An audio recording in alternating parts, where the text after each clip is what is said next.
បាទសួស្តីបងប្អូនទាំងអស់គ្នាកាលវីដេអូមុនខ្ញុំបានបង្ហាញបងប្អូនទាំងអស់គ្នាអំពីរបៀបធ្វើស្នូកចំណីស្នូកទឹកដោយប្រើកំប៉ុងទឹកសុទ្ធដែលយើងលេងប្រើប្រាស់បោះបង់ចោលយកមកធ្វើស្នូកចំណីស្នូកទឹកឲ្យមាន់ផឹកឬស៊ីដោយមិនចាំបាច់ចំណាយលុយទិញស្នូកចំណីស្នូកទឹកពីផ្សារឡើយចំពោះអ្នកចិញ្ចឹមមាន់លក្ខណៈគ្រួសារធម្មតាហើយវាផ្ដល់អត្ថប្រយោជន៍ច្រើនណាស់ចំពោះពួកគាត់ប៉ុន្តែនៅពេលនេះខ្ញុំសូមបង្ហាញអំពីរបៀបធ្វើស្នូកចំណីស្នូកទឹកដោយប្រើបំពង់ឫស្សីម្ដងវិញតើការធ្វើស្នូកចំណីស្នូកទឹកនេះយើងធ្វើដោយរបៀបណាហើយឧបករណ៍ដែលយើងមកធ្វើនេះមានអ្វីខ្លះពេលនេះខ្ញុំសូមបង្ហាញដូចតទៅបាទនេះគឺជារបៀបធ្វើស្នូកចំណីស្នូកទឹកដោយប្រើបំពង់ឫស្សីឲ្យមាន់ស៊ីឬផឹកដែលយើងមាននៅក្នុងភូមិយើងក្នុងផ្ទះយើងងាយៗដែលបងប្អូនអាចធ្វើទៅបានថាតើឧបករណ៍សម្រាប់ធ្វើនេះមានអ្វីខ្លះទី1គឺរណាសម្រាប់យើងអាល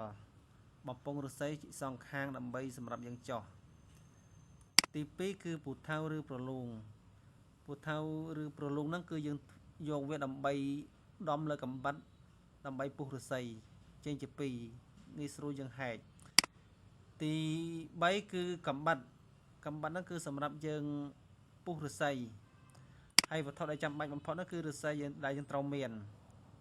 បាទពេលនេះខ្ញុំសូមបង្ហាញចំណុចដែលធ្វើដូចតទៅបាទនេះគឺជារូបភាពដែលខ្ញុំបានបង្ហាញសម្រាប់ការធ្វើនេះទី1គឺយើងយករណាលឡើងអាទៅលើឫស្សីដែលក្នុងចុងថ្នាំងឫស្សីម្ខាងនិងឫស្សីម្ខាងទៀតនឹងគឺជារូបភាពដែលយើងអាលទី1អាលម្ខាងនេះទី2អាលម្ខាងនេះដើម្បីយើងពុះឫស្សីបាទហើយស្លាយបន្ទាប់នេះគឺយើងយកកំបិតនិងពូថៅដើម្បីយើងពុះបំបែកហែកឫស្សីខាងលើចេញនេះជាឫស្សីដែលយើងបានពុះហើយដែលអាហើយបន្ទាប់មកយើងយកកំបិតចោះមកខាងនេះយកកំបិតមកយើងរារហូតដល់ខាងនេះមកខាងទៀតហើយយកពូថៅដំមើលដូចរូបភាពបងប្អូនអាចធ្វើបានហើយស្លាយបន្ទាប់នេះគឺយើងបន្ទាប់ពីយើងពុះមកខាងដែលអាណែបែកហើយយើងពុះមកខាងទៀតយកកំបិតពុះមកខាងទៀតដោយរូបភាពដែលបង្ហាញនេះហើយនឹងស្លាយបន្ទាប់ពីយើងបានពុះអមសងខាងបែកហើយគឺយើងយកដៃយើងប៉ើងចេញមកនេះដោយរូបភាពដែលបង្ហាញគឺប៉ើងចេញមកដើម្បីបកមកយើងយកស្អីខាងលើចេញដើម្បីយើងយកកន្លែងដាក់ចំណីដោយរូបភាពនេះបាទហើយនៅស្លាយបន្ទាប់ទៀតនេះគឺយើងប៉ើងចេញជាការស្រេចបាទនេះគឺជារូបភាពដែលយើងបានអាហើយនឹងយើងពុះហើយដល់ពេលបន្ទាប់មកយើងប៉ើងចេញនេះរូបរាងដែលយើងត្រូវចង់បានដែលយើងចង់បានសម្រាប់ដាក់ស្នូកទឹកឬស្នូកចំណីបាទហើយនៅស្លាយបន្ទាប់ទៀតបន្ទាប់ពីយើងពុះយកផ្នែកខាងលើចេញហើយយើងមានរាងដូចនេះហើយដើម្បីឲ្យស្អាតរលោងស្អាតយើងត្រូវប្រើកំបិតនេះនឹងពុះយើងជីកំតិចដែលសាញ់ម៉ាញរបស់ឫស្សីហ្នឹងចេញដើម្បីកុំឲ្យប៉ះមាន់ផ្នែកមាន់ឬក៏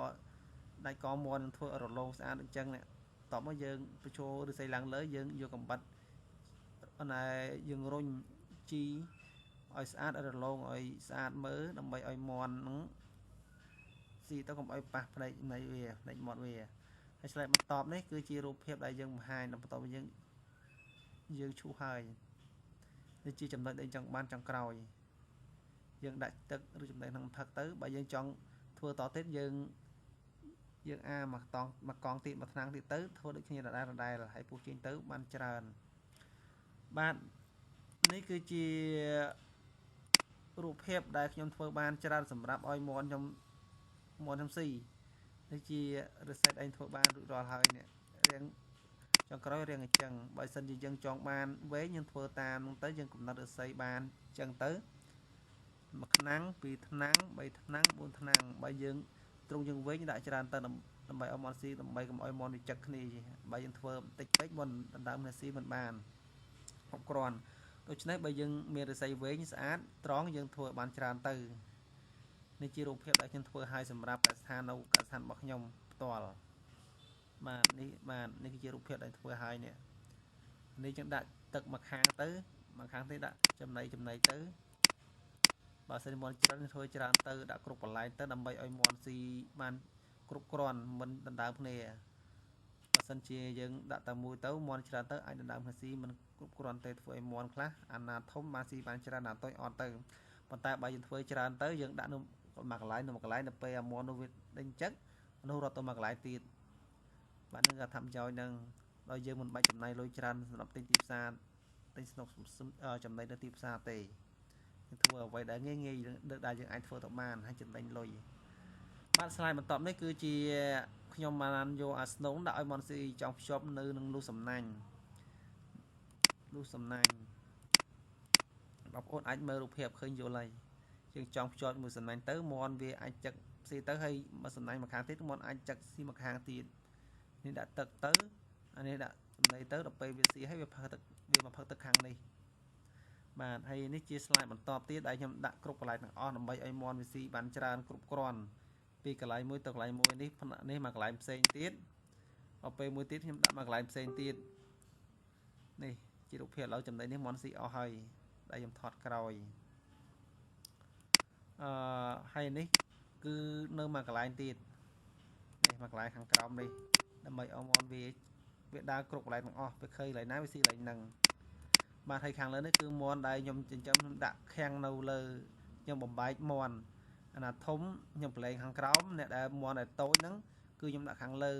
ព្រោះអីថាមាន់តូចវាស៊ីមិនដែលឈ្នះមាន់ធំទេដូច្នេះបើសិនជាស៊ីមិនគ្រប់គ្រាន់ធ្វើឲ្យមាន់ហ្នឹងមិនធំធាត់អាចងាយរងនឹងការងាប់ទៀតផងបាទហើយខាងក្រោមនេះគឺសម្រាប់ឲ្យមាន់ធំស៊ីហើយកំប៉ុងទឹកសុទ្ធនេះគឺខ្ញុំដាក់ហ្នឹងគឺមានន័យថាខ្ញុំដាក់ដីខ្សាច់ឲ្យមាន់វាស៊ីព្រោះមាន់ត្រូវការរំលាយគេបើសិនជាយើងចិញ្ចឹមលើត្រង់ចឹងបើសិនជាយើងអត់ដាក់ដីខ្សាច់ទេគឺមាន់ហ្នឹងមិនងាយធំធាត់និងមិនងាយរលាយគេបើយើងចិញ្ចឹមបលែវាអាចចឹកដីខ្សាច់ខាងក្រៅបានតែដល់ពេលក្នុងនេះវាមិនអាចដើរចឹកបានទេគ្រាន់តែយើងដាក់ដីខ្សាច់ក្នុងបំពង់ទឹកសុទ្ធទៅធ្វើឲ្យមាន់អាចស៊ីបានបាទនេះគ្រាន់តែខ្ញុំបង្ហាញខាងក្រៅទេបាទនេះគឺជាកន្លែងមួយកន្លែងទៀតដែលខ្ញុំតែងតែដាក់ឲ្យមាន់ស៊ីជាធម្មតាមាន់វាមិនអាចស៊ីកន្លែងមួយដោយមាន់ច្រើននឹងប្រើស្នូកតិចទេដូច្នេះនេះខ្ញុំបំបែកមួយកន្លែងទៀតនេះគឺជាស្នូកចំណីដែលធ្វើពីបំពង់ឫស្សីដែលខ្ញុំបង្ហាញដូចខាងមុននេះបាទបាទពេលនេះសូមបងប្អូនមើលរូបភាពបង្ហាញជាវីដេអូដែលខ្ញុំបានថតនៅកន្លែងកសិដ្ឋានរបស់ខ្ញុំដោយប្រើបំពង់ឫស្សីឲ្យមាន់ស៊ីបន្ទាប់ពីខ្ញុំធ្វើហើយសូមបងប្អូនមើលដូចតទៅហើយបងប្អូនអាចធ្វើបំពង់ឫស្សីតាមខ្ញុំបានដោយងាយសូមមើលវីដេអូដូចតទៅ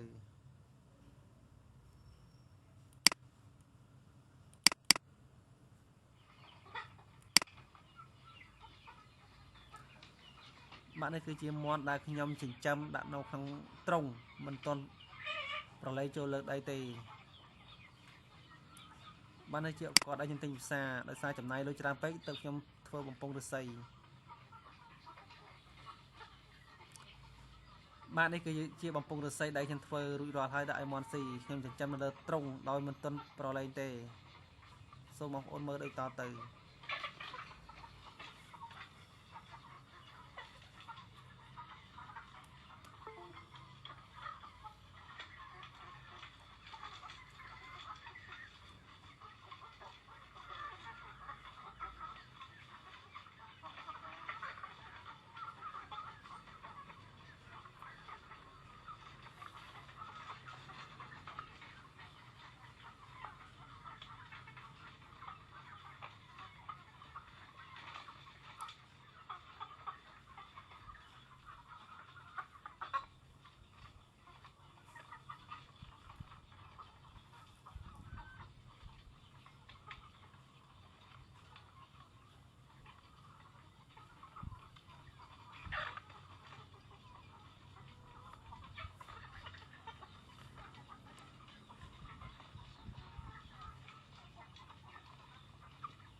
bạn này cái chia bằng phong được xây đây phơi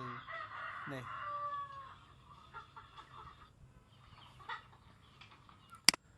bạn video về đây bằng hai cái tích cho hay xong hơn tha bằng ôn ai phơi bạn số bằng ôn chui lại để chia phong làm bay tập tu phô làm miệng thay pi cả cam can đầm đầm nám can chăm săn số mà con xôm chùm đẹp lìa